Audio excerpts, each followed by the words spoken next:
In early 2016, as anticipation was rising for Kanye's album The Life of Pablo, Kanye treated his listeners to a few tracks before the album was finished. Now, we didn't even know that the album was going to be titled The Life of Pablo just yet, but one of the standout tracks, No More Parties in LA, was one that most fans were praying would end up on the album. Thankfully, it did, but a lot of fans might not be aware of the fact that this was a song several years in the making. Hip-hop producer Madlib has been hailed as one of hip-hop's best and most unique beatmakers, known for his sample-based production, featuring eclectic sounds and a rough-around-the-edges aesthetic. While J Dilla's method of beatmaking was almost perfect with its surgical chops and the inventive ways he used to flip and loop samples, Madlib was much more raw, not one to take long on a beat, and someone who had no problem looping a part of a song, adding barely any changes, and calling it a day. Madlib might have just been a bit more crazy, just MF Doom, ODB, with it. If you sit there and think about it too much, your shit probably whack. Like,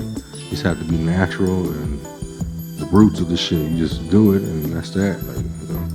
Madlib only makes content that he would like to listen to himself.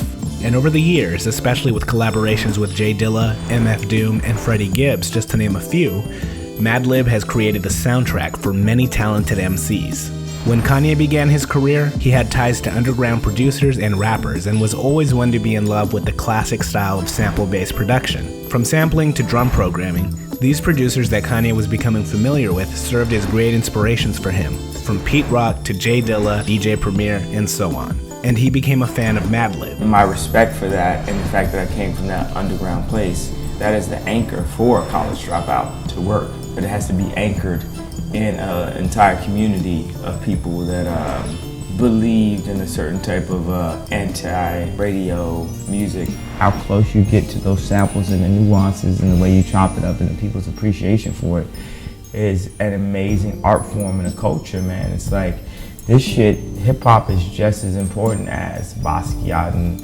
Warhol. It's funny because when we were doing Dark Fantasy, I had this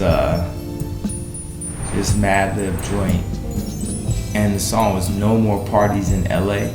And RZA told me to not do the song. He's like, yo, because LA niggas gonna take it the wrong way and shit. You know what? I'm gonna go back to that song. I'm gonna just do the record. It was like, over the crib you left your Ray-Bans, and my sheets still orange from your spray tan. No more parties in LA. No more parties in LA. Some shit. The beat is surprisingly simple, made with just a few elements. The intro is from the song Give Me My Love by Johnny Guitar Watson. The main section of the beat is a loop chopped up from this song by Junie Morrison.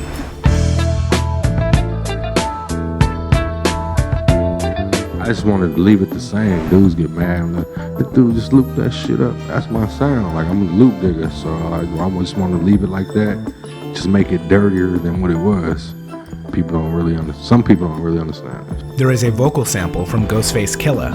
Shake that body, party that ball. That sample was also used in New Godflow off of the compilation album Cruel Summer. I used to shake that body because I was like, this is the most amazing sample. Ghostface got that from an old school record also, so. And last but not least, No More Parties in LA cuts off at the end to make way for an outro sampled from Larry Graham's Stand Up and Shout About Love. I'll just keep on loving you, baby.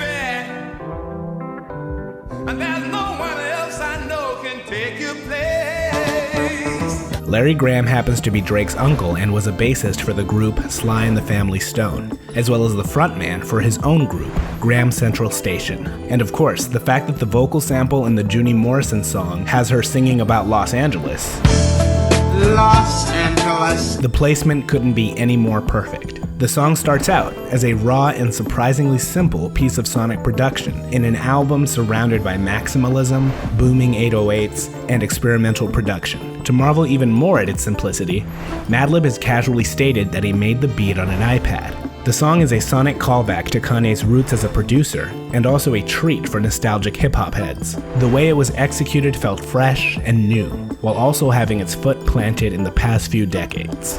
Getting to the level of the masters that use sampling and, they sample drums from the 70s and the 60s and, mix it with some sample from the 80s and a little word sample from KRS or something on top of it, or James Brown Scream. You know, like I'll take an Otis Redding sample and modernize it, and this combination is how people define their textures and who they are. To hear a seasoned legend like Madlib create that soundtrack for Kanye makes it all the more satisfying for any fan of music.